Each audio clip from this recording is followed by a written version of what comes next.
All right, going on to another example of a hypothesis test for a mean. The amount of sugar in a glazed donut is 10 grams, but lots of people think that cereal is a healthier alternative. So the 19 data points are the amount of sugar in grams of some cereals that are aimed at children, okay? Assume sugar amounts in cereal are normally distributed.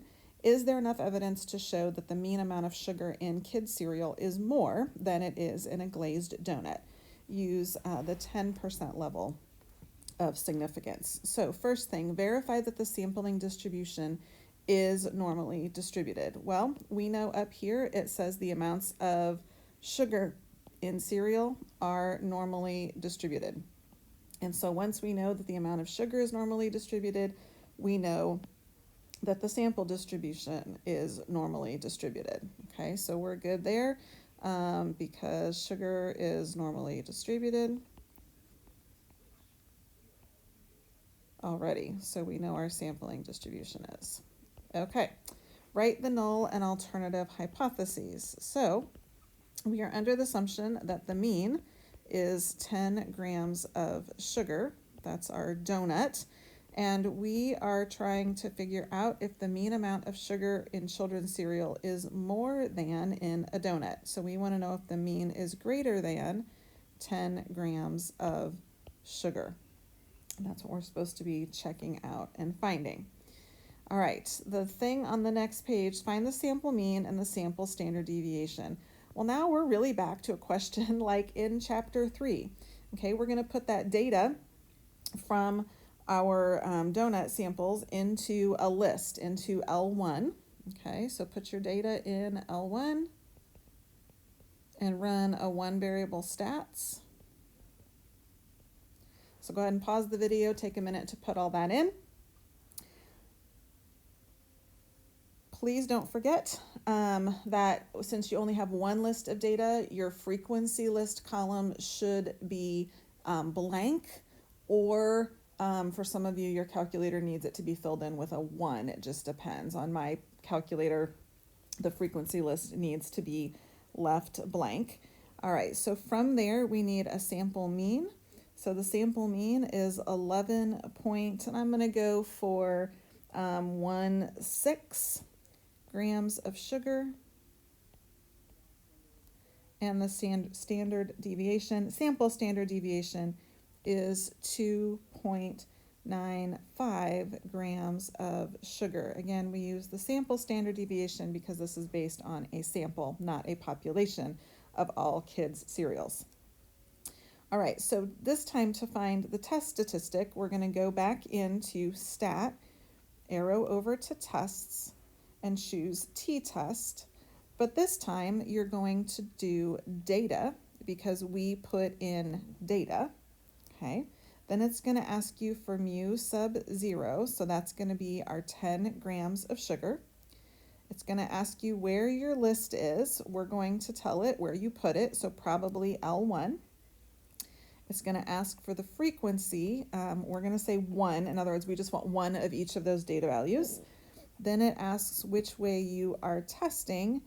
We are testing, again, greater than 10. And then go ahead and go down to calculate. The value of t rounded to 4 decimal places should be 1.7115. Okay, or sorry, yeah, 1.7115. All right, find and interpret the p-value. Well, the p-value is 0.0521, rounding to 4 decimal places. And so this means assuming the null hypothesis is true. So assuming cereal has an average of 10 grams of sugar, the probability of obtaining this sample is 0.0521, or again, 5.21%. All right, decide whether or not we're going to reject the null hypothesis. So looking back, Our level of significance is 10%. Okay, so when we think about what's going on up here, this is our 10%. And our p-value of 0.0521 falls right about in the middle of that range at about 5%. So we have enough evidence in this case to say that we will reject the null hypothesis. We are in that zone where it says reject it. Okay, so what is our conclusion? So we would say there is enough evidence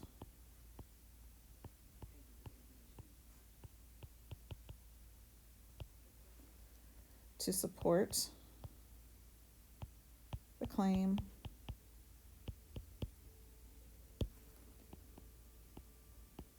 that kids cereal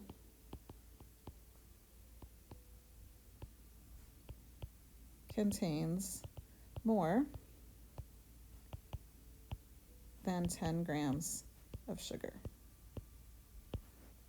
Okay, now what if we wrote that same conclusion or a conclusion at the 5% level of significance?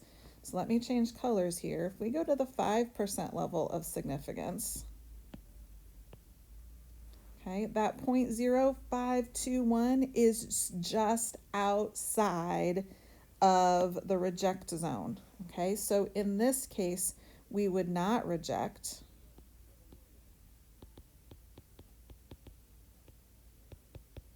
And we would make this same conclusion except for the words, not there is enough evidence. We would say there is not enough evidence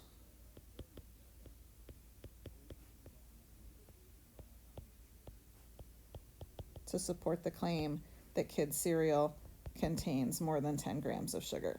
Okay, so the same thing is up above. I'm not going to rewrite the whole thing just to save a little bit of time.